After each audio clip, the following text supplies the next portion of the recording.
All right, all you warriors out there. Today's strategy number 3, let go. Let go of the power to decrease stress. Now check this out.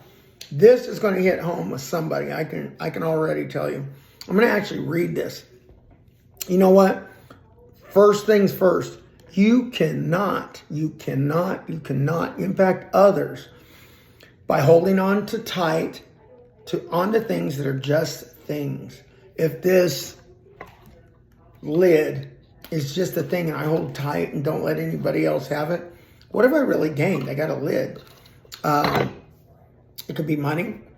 I hold on tight to that money and then I just bury it and I don't fulfill anything. I don't help progress anything. I don't empower anything. I don't give back. I don't utilize it in a correct way. What can happen to that money? It's useless. So even though you have that money, it's useless. Letting go of the power decreases stress. Stress.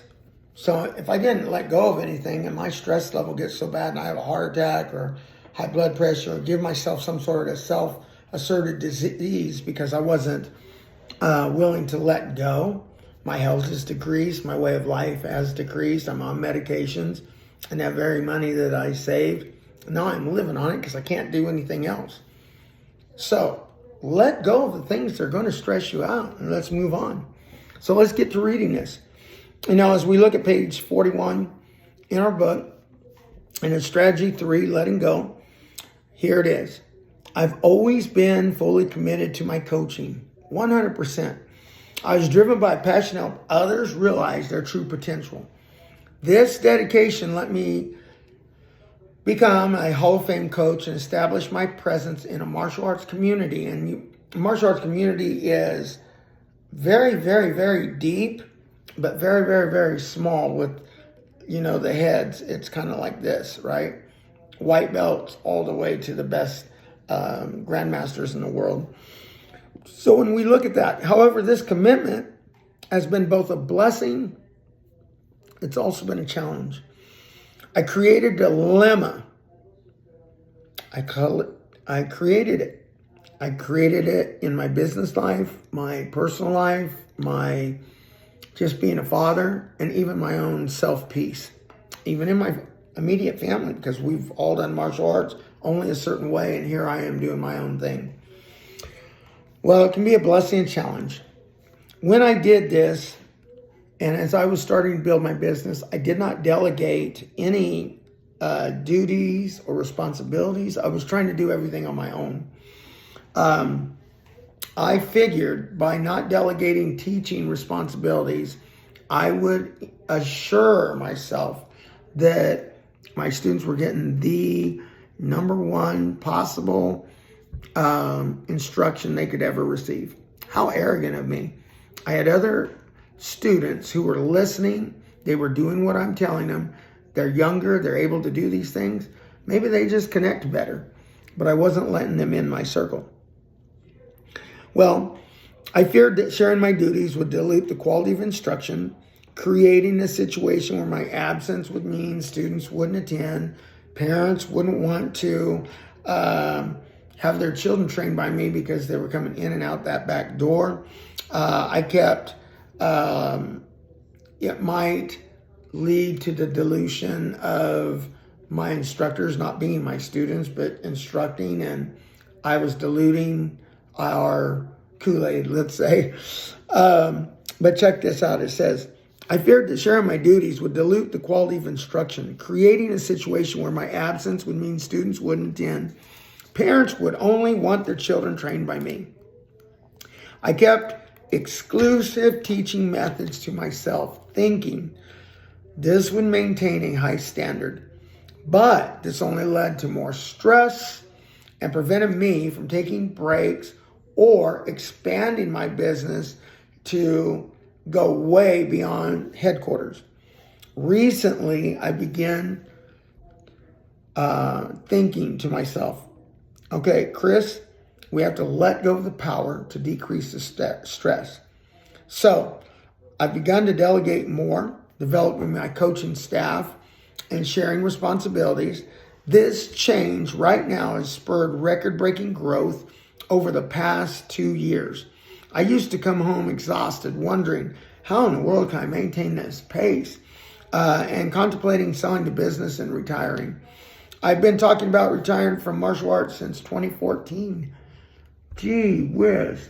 And there were times I can actually think of that I about walked out in 2007.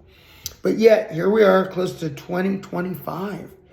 And the business is still expanding. It took me 3 decades to build a fine oiled machine that was going to run.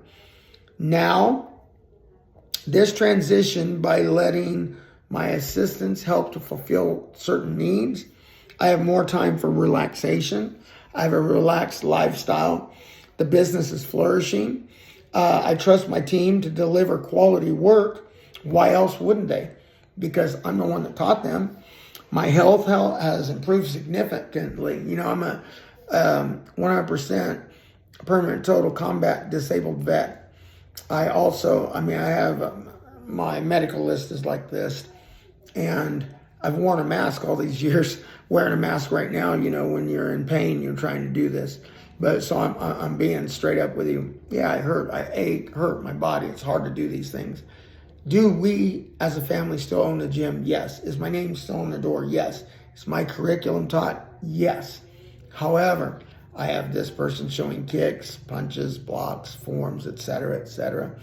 And I give my mental input in so that people can grow. Just like this course.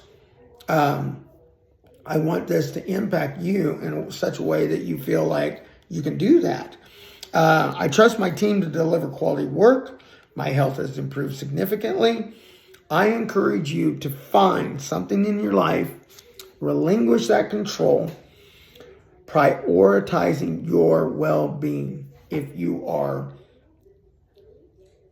to increase your relationship values, increase the quality of life, to be able to chase your children, your grandchildren, or your nieces or nephews or friends, to watch them do things, travel, do all these things. Your well-being and your family have to come first. So in my hierarchy, I have God. God is the most important thing to me. Then my family. Then my school or my learning or my business. Okay? And then my martial arts. So even though I do this quite a bit and it's like always top of my brain, it's number 4. So you have to first, instead of sacrificing everything for just a title or financial gain or societal approval, at the end of the day, we assess life's checkbook. We must ask ourselves, is it filled with credits or debits? What have you done in your life? Striving for a balanced answer is crucial. Otherwise, we're just missing the point. Well, I hope you're able to delegate tasks, ask for help. Don't just give up on things. I'm saying teach. But don't be afraid that you weren't the guy to teach somebody to be the next great person. Chris Rangel coming at you. This is real stuff, real talk, men. And I'm going to catch up with you with some questions in the next chapter.